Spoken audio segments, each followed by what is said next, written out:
ఆనాడు కేసీఆర్ కేటీఆర్ కి బినామీగా ఉన్నట్టు రామేశ్వరరావు కన్ను ఈ భూముల మీద పడింది. అయితే అప్పటి భూముల విషయం కోర్టు పరిధిలో ఉండటంతో అదే సర్వే నంబర్లో 25లోని భూమిలో 50 ఎకరాలకు సంబంధించి నడుస్తున్న లీగల్ పంచాయతీని కేటీఆర్ స్వయంగా రంగంలోకి దిగి అక్కడున్న వీరు వ్యక్తులతో మాట్లాడి దాన్ని సెటిల్ చేసినటువంటి పరిస్థితి. కేటీఆర్ గారు రంగంలో దిగి సెటిల్ చేసిన 50 ఎకరాలు ఎక్కడిది అంటే కాంగ్రెస్ ప్రభుత్వం రాజశేఖర హయాంలో రద్దు చేసినటువంటి భూముల్ని, అది కోర్టు వివాదాల్లో ఉండగా దీనికి బదులుగా ఇంకొక 400 ఎకరాలు సెంట్రల్ యూనివర్సిటీ కేటాయించడం జరిగింది. దీని బదులుగా ఆనాడు రిజిస్టర్ గారు సంతకం పెట్టించినారు. ఈ భూములు ఐఎంజీ భరత్కి ఇస్తే దానికి బదులుగా 400 ఎకరాలు తీసుకున్నారు. మళ్ళీ యూనివర్సిటీకి ధనవంతమైంది ప్రభుత్వ భూమి. ఆ భూమి ఇలా అన్యాక్రాంతమైంది. దానిలో అందరి పాత్ర ఉంది. ఆ భూముల్లోనే ఇలా మనం మై హోమ్ విహంగా అనేటువంటి ఒక బహు అంతస్తుల భవనం అక్కడ వెలిసింది. ఇలా కేటీఆర్ గారికి సవాల్ విసురుతున్నా దానికి 100 ఫీట్ల రోడ్డు కేటాయించడం జరిగింది. ఇది నీ హయాంలో జరిగింది కాదా? అప్పుడు ఇది సెంట్రల్ యూనివర్సిటీకి సంబంధించిన భూమి అని నీకు తెలియదా? కిషన్ రెడ్డి గారికి తెలియదా? అంటే మీ విషయానికి వచ్చి మీ బినామీలకి భూములు ట్రాన్స్ఫర్ చేసేటప్పుడు అది హెచ్సి భూమి మీకు కనబడదు. అక్కడ జినుకలు తిరుగుతాయి, నెమళ్ళు తిరుగుతాయనే విషయం కనబడదు. ఇది పచ్చని చెట్లున్నటువంటి ప్రాంతం అనేది కనబడదు. మీ బినామీలకి భూములు కేటాయించి లీగల్ పంచాయతీ సెటిల్ చేసి దాంట్లో బడా భవంతులు కట్టుకునేటప్పుడు మాత్రం ఈ జెనుకలు కనబడలే, నెమళ్ళు కనబడలే, పచ్చదనం కనబడలే. అది కేటీఆర్కి కాదు, కిషన్ రెడ్డి కనబడలే. ఇవాళ మాత్రం వారు 21 ఈ తతంగా నడుపుతా ఉన్నారు. మిత్రుల ఈ విషయాలను కూడా మీకు సర్క్యులేట్ చేస్తాం. చాలా పెద్ద స్టోరీ ఎస్సీలో దాగి ఉంది. ఇది క్లారిటీతో చెప్పాల్సింది. 25 సర్వే నంబర్లో 530 ఎకరాల 28 గుంటల భూమిని హెచ్సియు శేర్లింగపల్లి మండల కార్యాలయం స్వాధీనం చేసుకుంది. ఎప్పుడు ఈ భూమిని ఎస్సీ నుంచి ప్రభుత్వం స్వాధీనం చేసుకున్న సందర్భం, దానికి బదులుగా 400 ఎకరాల భూమి వారికి మరి హెచ్సికి ఇచ్చినటువంటి సందర్భం. దీని బదులుగా శేర్లింగంపల్లి మండలం గోపల్లి గ్రామంలో సర్వే నంబర్ దీనికి ఆనుకొని 36లోని 195 ఎకరాలు 36 గుంటలు, సర్వే నంబర్ 37లో 255 ఎకరాలు, సర్వే నంబర్ 397లో 16 ఎకరాలు ఇవన్నీ కూడా హెచ్సికి బదిలీ చేయడం జరిగింది. దీనికి ఏదైతే గవర్నమెంట్ కి భూమి తీసుకుందో హెచ్సి నుండి ఎంత భూమి తీసుకున్నారు? 534 ఎకరాలు తీసుకున్నందుకు బదులుగా ప్రభుత్వ భూమిని హెచ్సికి బదిలీ చేయడం జరిగింది. ఎక్కడెక్కడ బదిలీ చేశారు? అది గోపన్నపల్లి, శేర్లింగంపల్లి గోపన్నపల్లి గ్రామంలో సర్వే నంబర్ 36లో 191 ఎకర్స్ 36 గుంటాస్, సర్వే నంబర్ 37లో 205 ఎకరాల 20 గుంటలు, మొత్తం 397 ఎకరాల 16 గుంటల భూమిని అదే రోజు యూనివర్సిటీకి బదిలీ చేయడం జరిగింది. దీనికి కూడా అప్పటి రిజిస్ట్రార్ వై నరసింహులు షేర్లింగ మండల రెవెన్యూ అధికారి సంతకాలు చేశారు. ఇది బయట పెట్టకుండా ఇవాళ ఇది ప్రభుత్వం స్వాధీనం చేసుకోవాలనుకున్నటువంటి భూమిని ఐఎంజీ భరత్కి ఇచ్చిన భూమి కోర్టులో కొట్లాడింది ఎవరండి?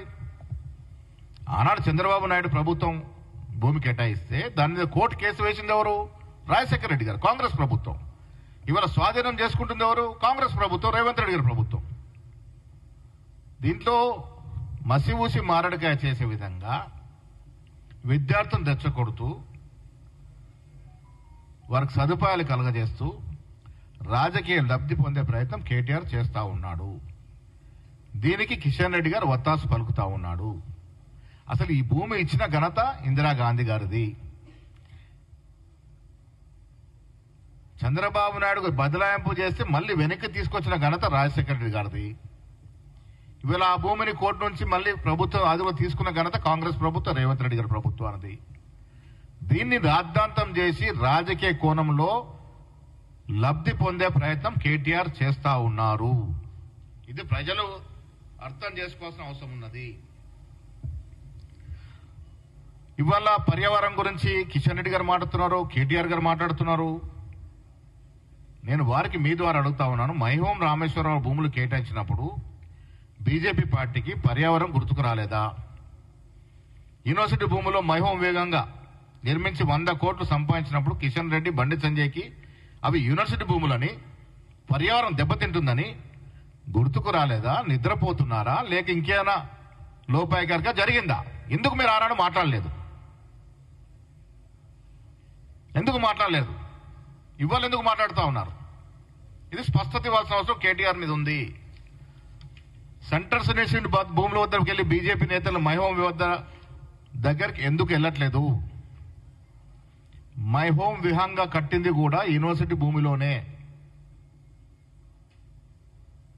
సెంట్రల్ యూనివర్సిటీ భూమిలో నిర్మించారు. 100 ఫీట్ల రోడ్ ఇచ్చినారు. నేను కిషన్ రెడ్డి గారికి, బండి సంజయ్ గారికి చూసిస్తా ఉన్నా. ఫస్ట్ మీరు మైహోం విహంగా దగ్గరికి వెళ్ళి సర్వేర్స్ తీసుకెళ్లి ఈ భూమి ఎక్కడ కట్టి, ఈ భవనం ఎక్కడ కట్టారు, ఏ భూమిలో ఉంది, దీనికి రోడ్ ఎట్లా ఇచ్చారు, అప్పుడు మీరెందుకు కళ్ళు మూసుకున్నారు? ఇవన్నీ కూడా స్పష్టత ఇవ్వాలి. బట్ట కాల్చి పైనేస్తానంటే తెలంగాణ ప్రజలు ఓర్చుకోరు. కేటీఆర్ గారు, నీ తతంగం ఫస్ట్ బయటకు రావాలి. నువ్వు చేసినటువంటి తతంగం, మైహోం రామేశ్వరరావుకు నువ్వు చేసినటువంటి లోపాయకారి మద్దతు, తద్వారా హెచ్చు భూములు కబ్జా చేసుకుని భవనాలు నిర్మిస్తే ఆనాడు నువ్వు ఇవాళ ఎట్లా మాట్లాడుతూ ఉన్నావు? ఇవన్నీ కూడా బయటకి రావాలి. మిగతా డీటెయిల్స్ అని మీకు ఇస్తాం. నేను ఇవాళ ప్రతి చిన్న విషయాన్ని రాజకీయ కోణంలో లబ్ధి పొందే ప్రయత్నం చేస్తున్న కేటీఆర్ 10 ఏళ్లలో హైదరాబాద్ చుట్టూన్న భూములు కొన్ని వేల ఎకరాలు కాజేసిన మీరు, మీకు వంతపాడే, మీకు బినామీలుగా ఉన్నటువంటి ఎన్నో కంపెనీలకి భూములు బదలాయించిన మీరు, తెలంగాణ రాష్ట్ర ప్రజల సొత్తును దోచిన మీరు ఇవాళ హెచ్సి భూముల గురించి మాట్లాడే అర్హత లేకు నీకు. నిజాం ప్రభువును మొదలుకొని రాజశేఖర రెడ్డి వరకు, కిరణ్ కుమార్ రెడ్డి వరకు కాపాడినటువంటి ప్రభుత్వ భూములు, ప్రజల భూముల్ని కాజేసిన ఘనత బీఆర్ఎస్ నాయకులది. కేటీఆర్ చుట్టూండే మంత్రులు, ఎమ్మెల్యేలు బాజాప్తగా భూదందా చేసి భూ బకాసులుగా మారి రాష్ట్ర భూముల్ని, రాష్ట్ర ప్రభుత్వ భూముల్ని కాజేసినటువంటి వాస్తవాలు ఇలా తెలంగాణ ప్రజలు మర్చిపోలే. హెచ్సిలో ఉన్నటువంటి 434 ఎకరాల భూమి ప్రభుత్వానిది. దాని బదులుగా యూనివర్సిటీకి వేరే భూమి ఇవ్వడం జరిగింది. ఇది తెలిసి కూడా రాద్ధాంతం చేసి రాజకీయ లబ్ధి పొందే ప్రయత్నం ఏదో చేస్తా ఉన్నారో తెలంగాణ ప్రజలు, విఘ్నులు తిరస్కరిస్తున్న ఆశిస్తా ఉన్నాం.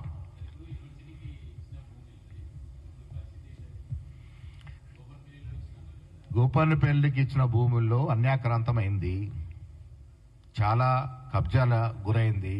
దాంట్లో మైహోం రామేశ్వరరావు బిల్డింగ్ కూడా కబ్జా చేసి కట్టిందే. బాజాబ్తా హెచ్సి భూమిలోనే కట్టినారు. ఇవన్నీ బయటకు రావాలి. డెఫినెట్గా మినిస్టర్ల మీటింగ్ జరుగుతూ ఉంది. ఏం తీసుకోవాలో, ఏం చేయాలో చేస్తారు. యూనివర్సిటీ అంటే మా గౌరవము. సెంట్రల్ యూనివర్సిటీ హైదరాబాద్ రావడానికి కారణం ఇందిరాగాంధీ గారు, కాంగ్రెస్ ప్రభుత్వం. ఇవాళ వీలేరు గొప్పగతనం కాదు. ఇది తప్పులు మాట్లాడుతున్నారు. ఇది లోతుగా అధ్యయనం చేయాలి. ఇందిరాగాంధీ ఇచ్చిన భూముల్లో ఆనాడు ఐజీఎం భారత్కి ఇస్తే దాని నుంచి ఇలా ప్రభుత్వానికి వచ్చిన భూమి, ఆ భూమికి బదులు భూమి యూనివర్సిటీకి ఇవ్వడం జరిగింది. ఆనాడు రిజిస్టర్ గారు సంతకం పెట్టి భూ బదలాయింపుకి సంతకాలు చేశాడు వై నరసింహులు రిజిస్ట్రార్ గారు. భూమికి బదులు భూమి వచ్చింది యూనివర్సిటీకి. అది కొంత దాంట్లో కబ్జా అయిందన్న వేరే అంశం. కానీ ఈ భూమికి బదులు మాత్రం యూనివర్సిటీకి వేరే భూమి ప్రభుత్వం ఇచ్చింది. ఆ కాగితాలు కూడా మీకు ఇచ్చినాం.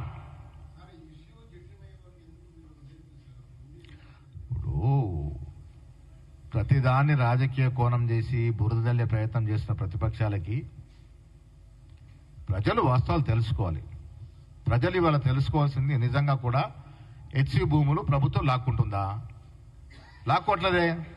హెచ్సి నుంచి ప్రభుత్వం తీసుకున్న భూమికి బదులు భూమి ఎప్పుడో ఇవ్వడం జరిగింది. ఇది ఆనాటి నుండి ఈనాటి వరకు ప్రభుత్వ భూమే. ఇప్పటి వరకు కోర్టు కేసు ఉండడం వల్ల అది ప్రభుత్వానికి స్వాధీనం చేసుకోలేదు. ఇవాళ కోర్టు కేసు పోయింది కాబట్టి ప్రభుత్వం స్వాధీనం చేసుకుంటా ఉంది.